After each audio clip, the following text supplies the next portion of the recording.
अब बोले तो स्वागत होना चाहिए, कम से कम बोले तो सही। बहुत बड़े डरपोक इस देश के अंदर आज भी ऐसे हैं जो बोलना चाहते हैं, गले तक आवाज लाते हैं और दबा ले जाते हैं मोदी के डर से। नमस्कार, मैं ज्योतिष चौहान। सतपाल मलिक एक ऐसा नाम जो पिछले कुछ दिनों से, पिछले कुछ महीनों से लगातार चर्चाओं में बने हुए हैं, अपने बयान को लेकर, अपने काम को लेकर। लेकिन अब जो खबर सामने आ रही है कि सतपाल मलिक के कुछ करीबियों पे छापेमारी की गई है, और टोटल छापेमारी की बात की गई है वो 8 जगहों पर की गई है छापेमारी, जो दिल्ली से लेकर जम्मू कश्मीर तक है। लेकिन सबसे महत्वपूर्ण खबर यह है कि उनके मीडिया सलाहकार पे भी छापेमारी की गई है। बातचीत करेंगे, हमारे साथ नसीम खान जी हैं।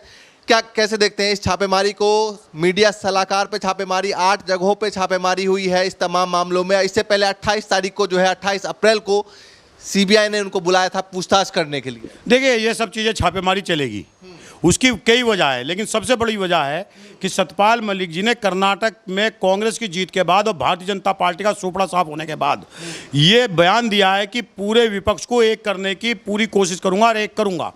यही मोदी को पसंद नहीं है। मोदी नहीं चाहता इस देश के अंदर विपक्ष एक हो, और इस विपक्षी एकता को तोड़ने के लिए मोदी जी हमेशा एजेंसियों का इस्तेमाल करते हैं और एजेंसियों का डर पहुंचाते हैं। अब सतपाल मलिक जी भी अभी तक विपक्षी एकता की बात कर रहे थे। विपक्षी पार्टियां जैसे नीतीश कुमार जी हैं या ममता जी हैं या अखिलेश जी हैं, ये सब कर रहे थे। ये सब चाहते हैं कि मोदी जी सत्ता में वापसी ना आए। अब सतपाल मलिक जी इनके ही दल के नेता हैं और मोदी ने गवर्नर बनाया था। अब मोदी से बहुत सारे लोग पूछ सकते हैं कि भैया ये तो चलो विपक्षी लोग थे, तो तुम्हारे ही गवर्नर अब तो बोल रहा है कि भाई विपक्षी एकता एक हो जाओ तुम्हारे खिलाफ। इसका मतलब तुम्हारा तो खेल खत्म हो गया घर के अंदर।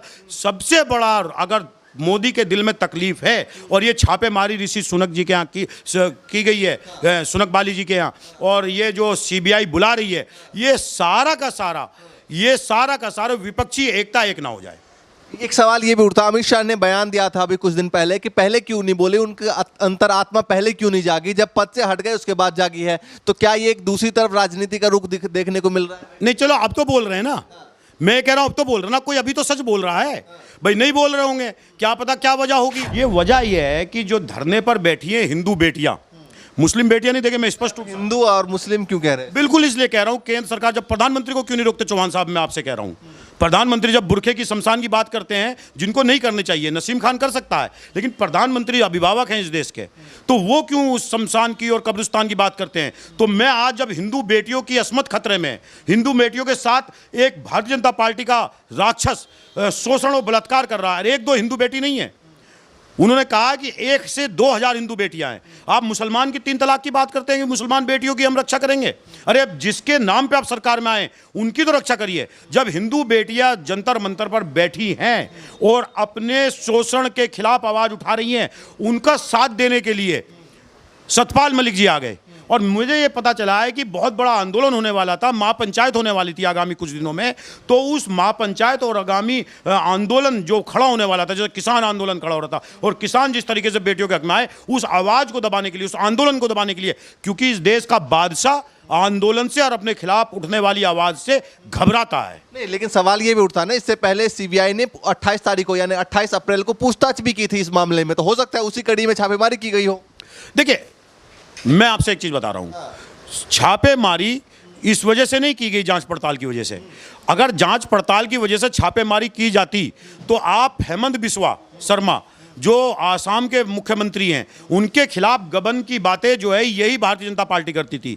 मुकुल राय के खिलाफ गबन की बातें यही भारतीय जनता पार्टी करती थी।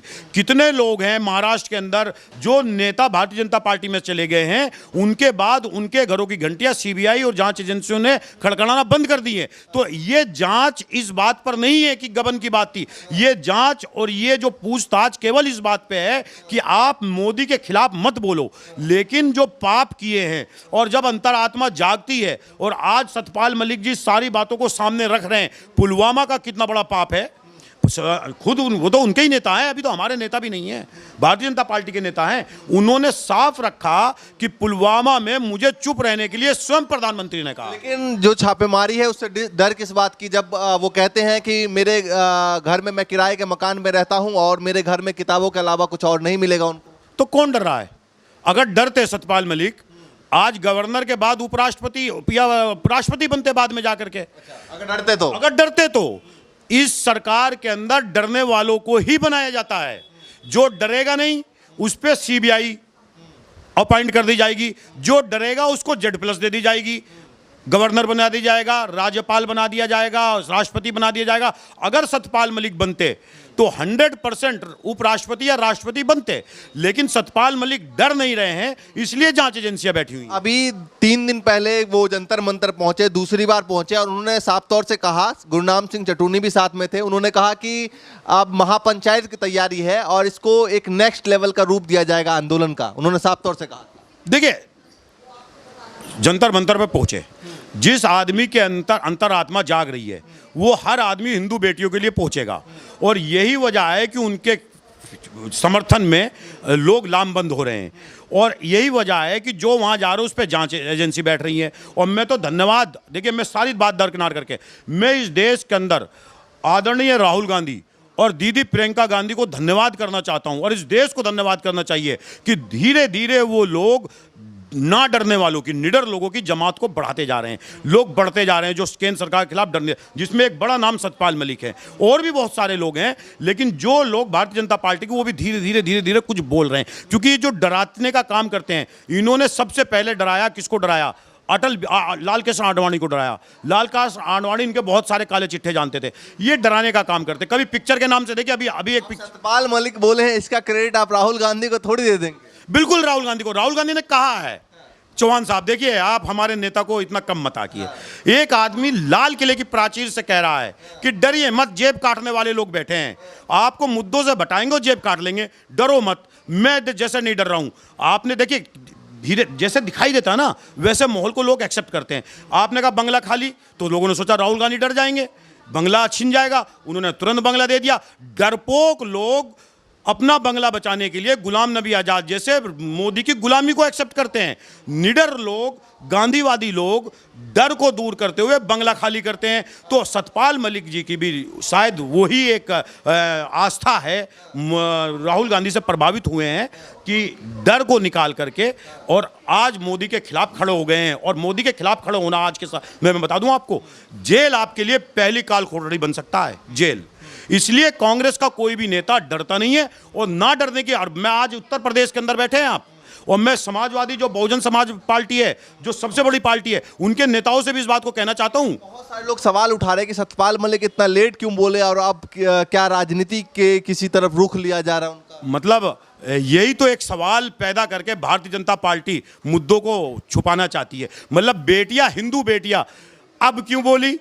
मतलब आप बलात्कार को जस्टिफाइड करना चाहते हैं, शोषण को जस्टिफाइड करना चाहते हैं कि बलात्कार होता रहा तो उसी टाइम बोलते, अब मत बोलना चाहिए था। आप पाप कर रहे हैं हिंदू बेटियों के साथ। सतपाल मलिक अभी क्यों बोले? अरे जब मन जाग जाए, जब अंतरात्मा आपको कह दे कि बोलना चाहिए, हो सकता पता नहीं कब से बोलना चाह रहे हो, कब से कहना चाह रहे हो, आज वो बोले तो उनका स्वागत होना चाहिए। मीडिया की तरफ से सवाल नहीं आना चाहिए। आप भी उस पाप के भागीदार बन जाएंगे अगर वो सवाल पूछेंगे। लेकिन मैं धन्यवाद करता हूं, आप ये बात पूछ के मेरी आवाज को देश के सामने ले जाना चाह रहे हैं कि अब बोले तो स्वागत होना चाहिए, कम से कम बोले तो सही। बहुत बड़े डरपोक इस देश के अंदर आज भी ऐसे हैं जो बोलना चाहते हैं, गले तक आवाज लाते हैं और दबा ले जाते हैं मोदी के डर से। अरे राहुल गांधी इस देश के अंदर निडरता की वो बात कह करके लोगों के अंदर से, उनके अंदर छुपी हुई बातों को निकाल रहे हैं। सतपाल मलिक का ये कांग्रेस का नेता स्वागत करता, उत्तर प्रदेश कांग्रेस कमेटी का सचिव नसीम खान, हम आपका स्वागत करते हैं। आपके राहों में फूल बिछा के खड़े हैं। हम उन हिंदू बेटियों का जो देश का नाम रोशन करती है और सोना लाती है और देश को एक पहचान देती है, उन हिंदू बेटियों के साथ खड़े हैं कि कम से कम अभी बोलने की हिम्मत तो की।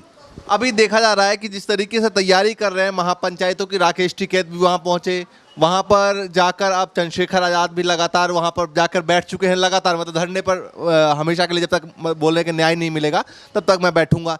तो क्या आने वाले दिनों में किसान की तरफ से एक बड़ा, खाप पंचायत की तरफ से एक बड़ा मतलब आंदोलन का रूप देखा जा सकता है? 21 तारीख तक का अल्टीमेटम भी दिया गया। देखिए मैं इसको ये मानता हूँ, ये जो मुद्दा है जंतर मंतर का बेटियों का, ये किसानों से बड़ा मुद्दा है। और किसान बिल आ जाता इतना बड़ा खतरा नहीं था जितना बड़ा खतरा है कि एक देश की सुनहरी बेटी, गोल्डन बेटियों का शोषण कर रहे हैं, बलात्कार कर रहे हैं, और हम उस पर चुप रह जाएं। निश्चित रूप से आप कितना ही चिल्ला ले सरकार कि सरकार कितना ही शोर मचा ले कि ये राजनीति कर रहे हैं, लेकिन अभी तो साबित नहीं चाहिए पूरे देश। साबित तो भाई अब मैं बोल दूं मैं मुसलमान नेता हूं, बोल दूं क्या हिंदू मुसलमान नहीं, क्या अतीक के भाई अशरफ पे गुनाह साबित हुए थे? एक जिस दिन वो मारा गया, उसकी हत्या की गई है, उससे एक दिन 2 दिन पहले बरी हुआ है अशरफ, एक केस में जिसमें अतीक को सजा हुई है? मुसलमान पे आरोप लग जाए तो आतंकवादी, ये मुजरिम, सजायाफ्ता, पूरा मीडिया ट्रायल करवा लोगे, उसके कपड़े ऊपर से नीचे तक फाड़ दोगे। और वहां अगर जो एक बेटी शोषण का आरोप लगा रही है तो उस पर आप ये कहोगे कि ये अभी आरोप साबित नहीं हुआ? फांसी पे चढ़ाना चाहिए उन लोगों को जो ये कहते हैं कि इस पे आरोप साबित नहीं हुआ। दिल्ली पुलिस कह रही है कि अपनी तरीके से जांच चल रही है, हमारी एसआईटी की टीम गठित। जांच तो अभी मुख्तार अंसारी पे भी चल रही है, जिस पे आज कल एक मुकदमे में बरी हुआ है वो। जांच तो अभी इरफान सोलंकी पे भी चल रही है, जांच तो अभी आजम खां पे भी चल रही है। तो भाई इन्हें रावण के मुंह लगा के विलन क्यों बना दिया आपने? मतलब ब्रजभूषण अभी भी उसको पूजे, हम उसकी पूजा करें। चिन्मयानंद स्वामी जो इनके गृह मंत्री, जो मालिश करवाते थे हिंदू बेटियों से, आश्रम में जाने वाली से तेल मालिश कराते थे, और जो राम रहीम जिसको पैरोल पे छोड़ रहे हैं, अरे ये सब बलात्कारियों के पोषक हैं। और इस बात को देश समझ रहा, कर्नाटक से चालू हो गया, कर्नाटक से डंडे पड़ने चालू हो गए। कर्नाटक के हिंदू भाइयों ने चुनाव हराने का काम किया। कर्नाटक में कई मुद्दे उठे और एक मुद्दा बजरंगबली और बजरंग दल का मुद्दा उठा। कैसे मानते हैं इस जीत को? मैं इस जीत को मानता हूं कि जनता के साथ साथ राम जी के, जो भगवान राम हैं, उनके सबसे बड़े भक्त बजरंगबली ने भारतीय जनता पार्टी को सबक सिखाया, सजा दी है। आप भगवानों का नाम का इस्तेमाल करेंगे, बजरंगबली अब हरियाणा में, राजस्थान में और मध्य प्रदेश में भी हर जगह हराएंगे, हर जगह हराएंगे। इन्होंने पाप किया है बजरंगबली। प्रधानमंत्री ये बोलता है कि बजरंगबली का नाम लो और बटन दबाओ, बजरंगबली का नाम लो, बटन दबाओ। बजरंगबली सबके हैं, हिंदू के भी हैं, मुसलमान के भी हैं, सबके हैं। ईश्वर अल्लाह तेरो नाम, सबको सन्मति दे भगवान है। गांधी इस देश के नेता थे, और गांधी इस देश की नहीं, पूरी दुनिया के नेता। गांधी की मान्यता इसलिए है कि एक तरफ हाथ में कुरान था, एक हाथ में नहीं है कि राम एक तरफ, हनुमान एक तरफ। किसने कह दिया?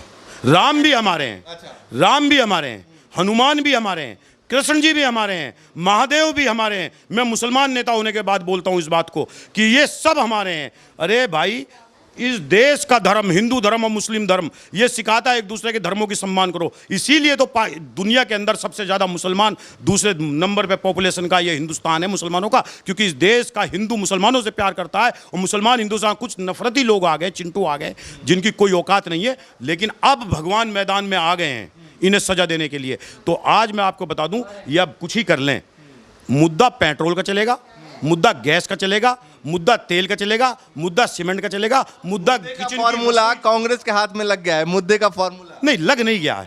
कांग्रेस ने हमेशा मुद्दों की बात की है। अगर मुद्दों की बात ना करती तो 70 साल में गैस की कीमत 450 ना होती। आज 15,000 रुपये किचन में एक्स्ट्रा, किचन के रसोई के बजट में 15,000 रुपये एक्स्ट्रा लग रहे हैं। अगर वो 15,000 रुपये बचता तो बच्चे अच्छा कपड़ा पहनते, बच्चे अच्छा खाना खाते, बच्चे अच्छा स्कूल में पढ़ते। आज सुसाइड ना करते, सुसाइड की कगार पे हैं लोग। तो मुद्दों की बात हमेशा कांग्रेस ने की है, और हाँ, समय जरूर लगा है। जातीय धार्मिक राजनीति आ गई है, धीरे धीरे लोग समझ रहे हैं। उत्तर प्रदेश जैसी धार्मिक भट्टी के में झोंका गया उत्तर प्रदेश को, उसकी भी जनता समझ रही है कि अब कांग्रेस ही ऑक्सीजन है। नसीम खान हमारे साथ मौजूद थे, उनसे बातचीत कर रहे थे। और जिस तरीके से 8 जगहों पर छापेमारी की गई है, उसके बाद कई सवाल खड़े हो रहे हैं, क्योंकि हाल फिलहाल में ही वो जंतर मंतर पहुंचे थे सतपाल मलिक, और उन्होंने कई बातें कही थी। महापंचायत की बात की गई थी, आगे आंदोलन बढ़ाने की बात की गई थी। आप इन तमाम खबरों को लेकर क्या कुछ सोचते हैं, हमें कॉमेंट करके ज़रूर बताएं। फिलहाल के लिए नमस्कार।